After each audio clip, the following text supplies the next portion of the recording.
Thanks for watching JabscoTech.com. I'm Jeff Lander. And I'm Mike Irving. And today we're going to show you how to install a new pump assembly on your manual toilet. You're going to need some tools. What do you need?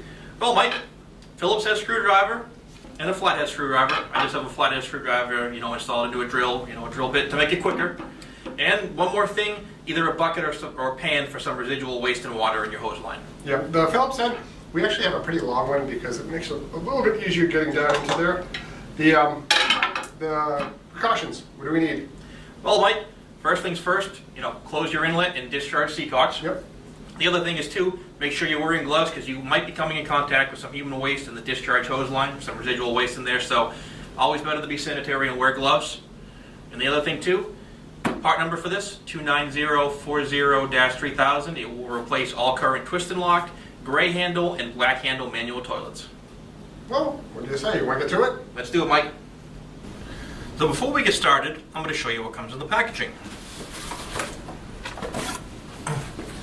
So here is a brand new pump assembly with discharge elbow installed. And also what comes in the packaging is a base valve gasket and an extra screw. Now the screw isn't necessary, it's complementary, and it goes actually on the housing of the discharge elbow. So this little flathead screw, sometimes people lose them and want to replace them. Like I said, that flathead screw, complementary, not necessary, goes on this discharge elbow. Now they're ready to get started. What we're going to do is make sure we close all applicable seacocks, the discharge seacock as well as the inlet seacock. And now we can go ahead and disconnect this top hose, which runs from the top of the pump assembly to the back of the bowl spud. Now, before I do this, you may want to have a pan or a bucket handy because there may be some residual water in here.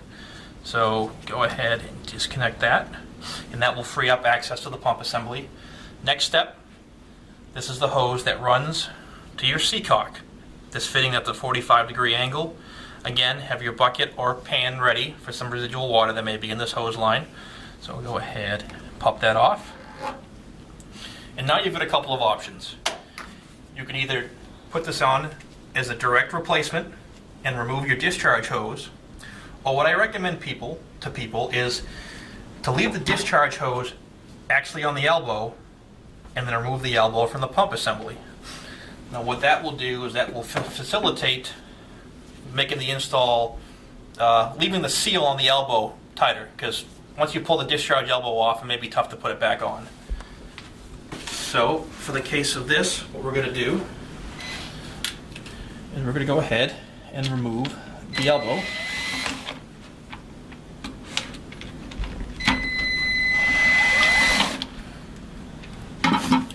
So go ahead. The discharge elbow is exposed.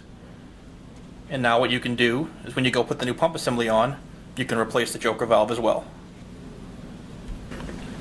Okay, since we took the discharge elbow off, now we need to go ahead and replace the joker valve.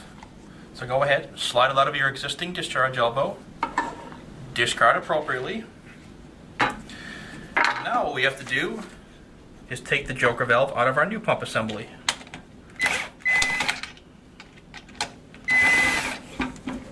So there's one screw.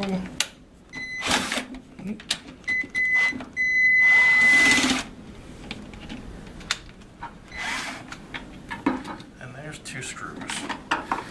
So this will expose the new joker valve. Simply slide it out and put it into our old discharge elbow with the triangular side facing down. So now that we swapped the joker valve, we're going to go ahead and take off the pump assembly and swap that out now. So with our Phillips head screwdriver, go ahead and loosen these 4 Phillips head screws.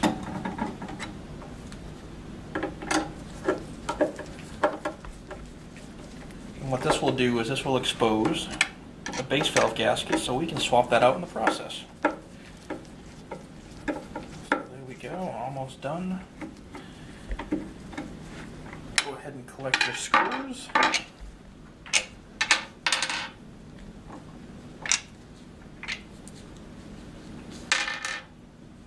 remove the old pump assembly. And now we're going to go ahead and take our new vase valve and replace it. So again, this can only go on one way with the bump facing up. Take off the old base valve gasket, discard appropriately. And now what we're going to do, bump facing up, we have to match these 3 pillars with these 3 cutouts on the base valve gasket. Like I said, it can only go on one way. So go ahead, slide that down, take the new pump assembly, put it on top.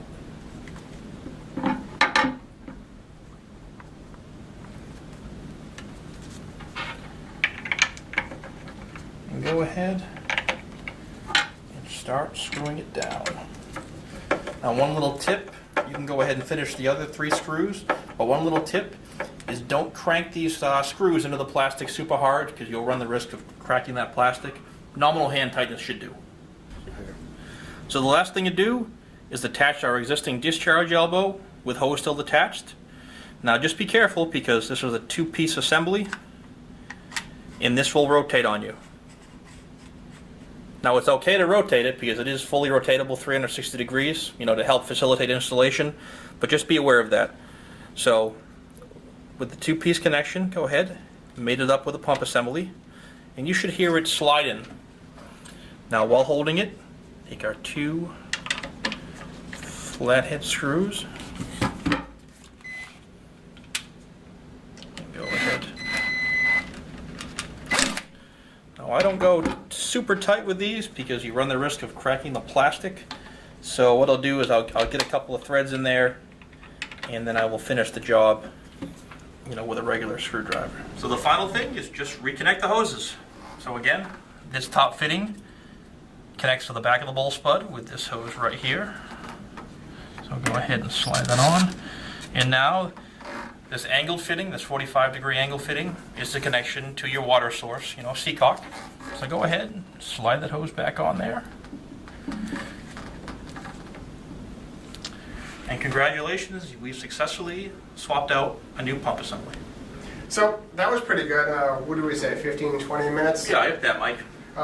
One little note on the side, make sure you leave this in the unlocked position because the design of this unit, it puts pressure on that base valve gasket, forcing that gasket to stay closed.